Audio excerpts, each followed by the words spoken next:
You ever get the feeling like history kind of skips over the good stuff? Like we focus on the big names, the big battles. But what about all those little details, those moments that really paint the picture? It's like only reading the chapter headings, right? Mm, You miss all the twists and turns that make this story come alive. exactly. And today, we are all about those twists and turns. We're diving deep into one of the biggest power shifts in ancient Israel, the transition from King Saul to King David. We're talking about a story with a tragic last stand, a daring rescue, a city conquered by a single act of bravery.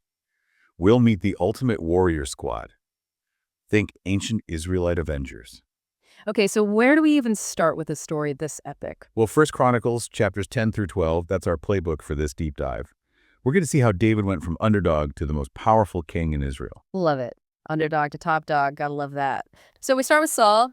He's king, but things aren't exactly looking good, are they? Not good at all. We're talking a desperate battle on Mount Gilboa, the Israelite army getting crushed by the Philistines. And Saul, he knows if he's captured, it's gonna be bad. Worse than bad. Humiliation, torture, a slow, agonizing death. This was common practice back then.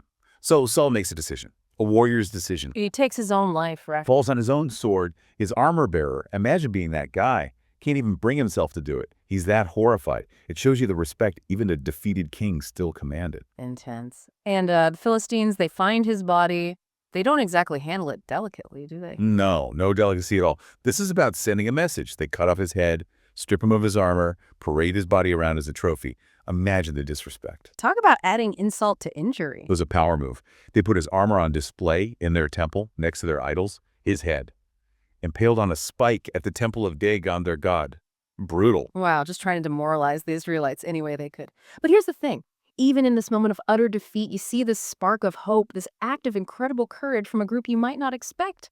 The men of Jabesh-Gilead. Yeah, these weren't even Saul's elite warriors or anything.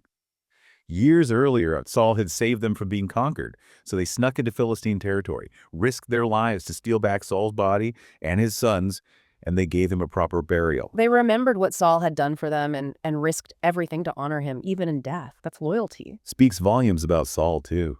Even with his flaws, he inspired that kind of devotion. It's like poetry almost. Tragic, but powerful. It is.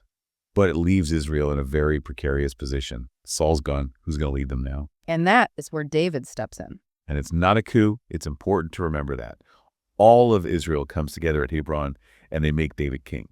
Not just a few powerful guys, everyone. So it's official. The people have spoken. What does that tell us about David at this point? He's not some nobody, is he? Not at all. Yeah. He's already famous, remember? Took down Goliath, a giant, when he was just a shepherd. That story spread like wildfire. He's a symbol of hope, someone who could unite and protect Israel, which is exactly what they needed. Yeah, after the whole Philistine debacle, they needed a win. Big time. And David, he knows it. He wastes no time asserting himself.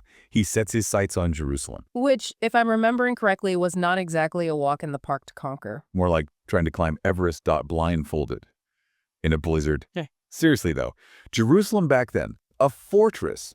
The Jebusites held it, considered basically unbreachable. And whoever controlled Jerusalem, they controlled the trade routes, the flow of goods and information. It was the strategic location. High stakes. So what's David's play? How do you take a city that everyone thinks is impossible to conquer? He plays it smart. Instead of a siege, which could drag on for months, he throws down a challenge to his men. Whoever conquers the city gets to be the commander of his army. Talk about motivation, right? Bold move. So who steps up? Oh, it's got to be good. It's Joab, David's nephew. This guy, he's going to be a major player in David's story. Wait, Joab. He's the one who eventually, well, we'll get there. But this is his big debut, huh? Conquering the unconquerable. How do you pull it off? The details are a little fuzzy, ancient history and all that. But there's mention of a water shaft, maybe a hidden entrance into the city. And Joab, he's fearless. He takes a small group, probably his own little elite squad, and they sneak in. Talk about a high-risk move. I mean, if they get caught, that's it, right? Game over. Exactly. Yeah. But that's what makes it so brilliant. The Jebusites, they were cocky. They thought those walls were all the defense they needed. So to be outsmarted like that, it's humiliating. It sent shockwaves through the region. David and his army, they meant business. Makes you wonder what was going through the Jebusites' minds when they realized what happened. Uh-oh, probably covers it. Probably. But this isn't just about one victory, right? Taking Jerusalem, it's symbolic. It's about David sending a message. Oh, 100%. Yeah. It's saying, this is a new era, folks, and I'm the one in charge. And what better way to solidify your power than to surround yourself with the toughest guys around? This is where we meet David's mighty men, right? I mean, come on, you can't get a more epic name than that. It's like the who's who of ancient Israelite warriors.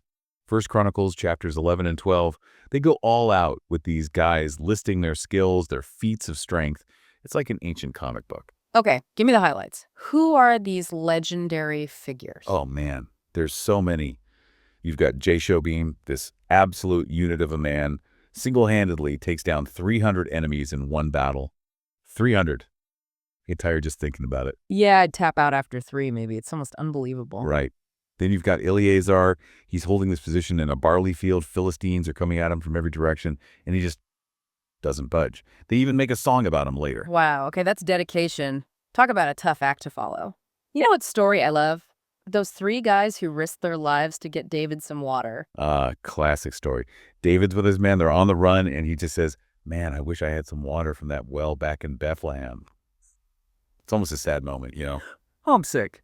And of course, his men, being the loyal badasses they are, they sneak right past the Philistine army, grab some water, come straight back to David.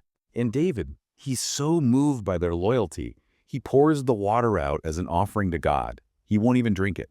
He knows what they risked for him. Okay, but it's not just individual acts of bravery, is it? This is about a whole movement starting to build around David. People are leaving Saul's side, joining up with David, even while he's still technically on the run. It's a crazy time, politically speaking. First Chronicles 12, it describes these skilled warriors, men from all the different tribes, even some from Saul's own tribe. They could see that David was the real deal. Even some of Saul's own people were jumping ship. That says something. For sure. They saw the instability, the fear under Saul's rule. David represented something different. Strength, unity. So the stage is set. David's got this growing army. The people are rallying behind him. What happens when he finally gets to Hebron to make it official? It's coronation time. So what's the scene? What's going down in Hebron? Oh, it's not just some stuffy ceremony. This is a party. Think giant, ancient Israelite festival. First Chronicles 12 says like over 300,000 people showed up. Warriors, families, people from all over, all there to celebrate King David. 300,000. That's wild. You don't get that kind of turnout unless people are genuinely excited, you know? Exactly. This is about way more than just politics. It's a whole cultural moment. Remember what we were saying about the whole vibe under Saul? Fear, instability. David's got the opposite energy. People are ready for a fresh start. You can practically feel it in the descriptions. Music, feasting, total excitement. And it makes you wonder, what was it about David? What made him the kind of leader that people were literally willing to risk their lives for? It's the million-dollar question, isn't it?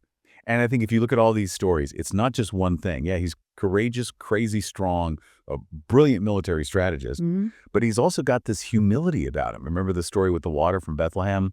He could have easily just chugged that down, but no, he pours it out as an offering, honoring what his men did for him. It's true. He was known for fighting alongside his men, sharing the risks, not just sending them into danger from some palace somewhere. Right. And it's not just about being one of the guys, though that was huge for his image.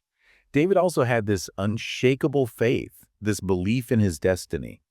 And that kind of confidence, that sense of purpose, it's contagious. People want to be a part of something bigger than themselves. And that's what David offered them, isn't it? This vision of a united, powerful Israel. Totally. So you're not just signing up for a king, you're signing up for a whole future, one that looked pretty bright with David at the helm. And folks were lining up to be a part of it. I mean, talk about a story with it all. We had tragedy, bravery, loyalty, political intrigue, you name it. But for me, the big takeaway is that leadership thing. What is it about certain people that inspires that kind of devotion, that makes you want to follow them into battle? It's a question worth thinking about, even today, you know? Couldn't agree more. What makes a good leader? What inspires you? Something to chew on, folks. Because those qualities, those stories, they matter. They shape history. They shape who we are, even thousands of years later. Truth. All right, well, that about wraps up our deep dive into David's rise to power. Until next time, keep exploring, keep asking questions, and most importantly, keep diving deep. Welcome to Charlie and Mia's podcast. We're embarking on an exciting journey to read through the entire Bible in just 1 year. Every day, we dive into Scripture, exploring its meanings and how it applies to our lives today. We invite you to join us on this incredible adventure of learning and discovery. Don't forget to subscribe to our channel so you never miss an episode.